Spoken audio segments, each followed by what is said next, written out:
بغیر کسی ایویڈنس پہ پہنچے ہوئے یا تحقیق پہ پہنچے ہوئے نہیں دی ہے. جو کیا انہوں نے اللہ کا اور ان کا معاملہ. میں ہمیشہ یہ سمجھتا ہوں کہ میری ذاتی اینیمیٹی کسی سے کچھ نہیں ہے. یہ جو کچھ انہوں نے کیا تو اگین وہ میرے کام کی وجہ سے تھا. میرا کوئی ذاتی دشمنی نہیں تھی, کوئی جائیداد کا جھگڑا نہیں تھا, کوئی میں نے ان کی بھینس نہیں چرائی تھی یا انہوں نے میری کوئی بھینس نہیں چرائی تھی. اگر کسی پروگرام کا کوئی پرانا ان کا غصہ تھا, اگر کوئی سیاسی معاملہ تھا, اگر CCPO کی بات بھی آپ نہ مان لیں, چلیں ٹھیک مان لیں, اگر وہ والا معاملہ, تو کسی بھی صورت میں میرا کسی کے ساتھ کبھی کوئی ذاتی اناد یا دشمنی نہیں رہی. ایشو بیسڈ اختلاف ہوتا ہے اور وہ ہمیشہ کوشش کروں گا میں اچھے طریقے سے احترام کے ساتھ اس اختلاف کو پیش کروں. جو سچ بیان کرنے کے طریقے ہیں, چاہے وہ ویڈیو کی شکل میں ہے, چاہے میں اپنے پروگرام کی شکل میں, چاہے سوشل میڈیا کے اوپر, تو میں بیان کرتا رہا ہوں اپنے طور پہ, لیکن میں کسی جگہ پہ بھی کسی کے خلاف ذاتی طور پہ کھڑا نہ ہوں. تو اسی لیے میں نے کل کے سارے معاملے کے باوجود جو کچھ ہوا, اور مجھے سب سے زیادہ تکلیف یہ ہے کہ شکیل بھائی ہمارے جو دوست ہیں ان کے ساتھ بد تہذیبی کی گئی. ہمارے بڑے بڑے ڈیسنٹ اور بڑے پیارے بھائی ہیں شعیب بھٹی, ان کے ساتھ بھی نام مناسب رویہ اختیار کیا گیا. اگین میرے ساتھ تو جو ہوا سو ہوا. مقدمہ میں نے اپنی مدعیت میں درج نہیں کروایا, میں نے ان کو اللہ تعالیٰ کے واسطے معاف کر دیا. جو واہ واہ واہ واہ, یہ مجھے لگتا ہے کہ یہ ایک بڑا اچھا جیسچر ہے. لوگ کہہ رہے تھے نا وہ جی وہ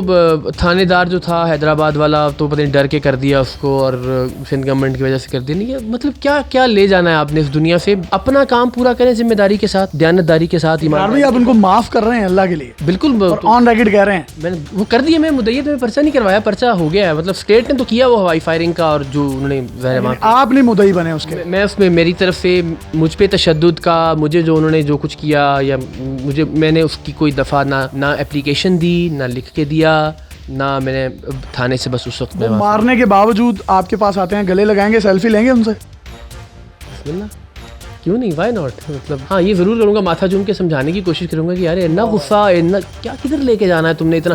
میں آپ کو تصویر دکھاؤں گا اس بچے کی, ینگ بچہ ہے وہ جو مار رہا تھا. پیارے بچے تھے, پیارے لڑکے, ینگسٹرز ہیں, پتہ نہیں وہ کیا نیت تھی ان کی. وہ اگین وہی بات ہے کہ وہ تو جب ظاہر چیز سامنے آئے گی تب اندازہ ہوگا. ان بچوں کو سمجھانے کی ضرورت ہے, ان بچوں کو گلے لگانے کی ضرورت ہے. یعنی یہ خدا نہ خواستہ وہ پسٹل لے کے آ رہا تھا, بار بار گولی مارتا ہوں, اور میں بھی ظاہر ایک وقت میں نے کہا کہ مار دو بھائی گولی, میں کھڑا ہوں, سینہ حاضر ہے. خدا نہ خواستہ وہ گولی مار دیتا تو چلو, مجھے تو میری زندگی تو آج نہیں کل جانی ہے, اس کا اپنی زندگی, اس کی اپنی جوانی برباد ہوتی. مجھے لگتا ہے ان بچوں کو نا پیار سے سمجھانے کی اور محبت سے ذرا ان کو تھوڑا سمت پلانے کی ضرورت ہے. اتنا غصہ, اتنی نفرت, اتنی آگ, اللہ تعالیٰ بس ہدایت دے. اور اگین اگر ان میں سے کوئی بھی بچہ میرے سامنے اب دوبارہ آئے گا, اللہ تعالیٰ کی قسم کھا کے میں خدا کو گواہ بنا کے کہہ رہا ہوں, میں ابھی جب میں جاگا ہوں اور ذرا صبح جب آپ کی سوچ آتی نا کہ کل کیا کچھ ہوا, تو مجھے وہ لگا کہ یار وہ بندہ جو اس نے یہ پنچ مارا اور جو ماں بہن کی گندی اور غلیظ گالیاں دے رہا تھا, تو ایک لمحے کے لیے آیا کہ یار میں کچھ کر کے نا میں جاؤں اور جا کے دیکھوں کہ وہ کدھر ہے. مجھے تسلی تو ہو نا بیہائنڈ دا بارز دیکھ کے اس کو, لیکن پھر مجھے اپنی سوچ پہ ندامت اور شرمندگی ہوئی کہ نہیں یار, یہ نہیں کہ میں اپنی ایگو کی تسکین کے لیے چاہ رہا ہوں. جب آپ کو مار رہے تھے, ارد گرد مجمع بھی اکٹھا ہوا ہوگا, ان کو کب احساس ہوا کہ ہی از اقرار الحسن؟ وہ DHA کا ایریا تھا تو ایک دم سے ظاہر وہاں اتنی بہت زیادہ پبلک ہوتی نہیں ہے. کچھ لوگ ان میں سے یہ وہ کہہ رہے تھے تو پتہ تسی کی کر رہے ہو, تسی پاگل ہے.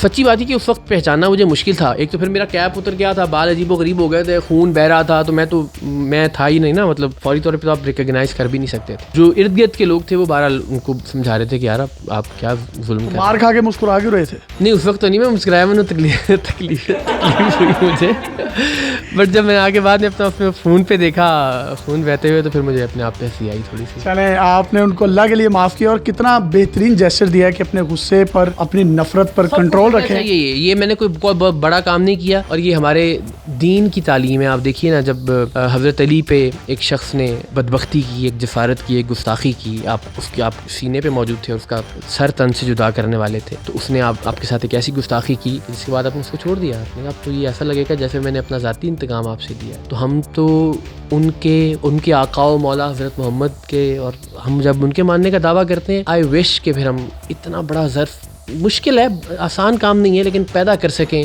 کہ یار آپ سے کسی نے اگر زیادتی کی ہے, آپ سے کسی نے ظلم کیا ہے, دیکھیں آپ کا کام اپنی جگہ پہ, اس پہ کوئی کمپرومائز نہیں ہے. کسی کے ساتھ کوئی زیادتی کر رہا ہے تو بس پھر کھڑے ہیں ہم اس کے ساتھ. کسی کے ساتھ کوئی اگر ظلم کر رہا ہے تو پھر ہم انشاءاللہ اس کو پوری قوت کے ساتھ بے نقاب کریں گے. مگر جب آپ کی ذات پہ بات آ گئی ہے نا, تو پھر پروردگار. مجھے بڑا فخر ہے کہ آپ سینئر بھی ہیں, استاد بھی ہیں, اور میرے دوست بھی ہیں, اور آپ نے اللہ کے لیے معاف کیا ہے. اس کے بعد آپ سے محبت مزید بڑھ گئی ہے, لیکن وہ دوستی کی لیوریج لیتے ہوئے میں پوچھوں گا, آپ کو چپیٹ پڑی, مکہ پڑا, گھونسا پڑا, سب سے زیادہ کون سی چیز لگی ہے؟ بہت آیا ہوگا ویسے. ہم نے میزبان یاسر شامی کو اجازت دیجیے اور دیکھتے رہیے ڈیلی پاکستان. اللہ حافظ.